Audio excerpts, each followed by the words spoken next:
কয়েকজন সৌদি প্রবাসী ভাইদের প্রশ্ন, উমরা পালনের পর চুল কত নিয়মে কাটতে হয়? আমরা যতটুকু জানি সমস্ত মাথার চুল কাটতে হয়, কিন্তু সৌদি আরবের প্রায় লোক উমরা করার পর মাথার 3-4 জায়গা থেকে একটু একটু করে সামান্য চুলের অংশ কাটে।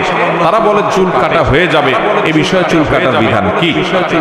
ভাইরা আমার, এটা ঠিক যে উমরা করার পর সাফা মারওয়া পাহাড়ের সাই করার পর মারওয়া পাহাড়ের উপরে কেচি নিয়ে কিছু পোলাপান দাঁড়ায় থাকে, সেখানে মাথার এখান থেকে একটু সামান্য সামান্য কেটে দেয়।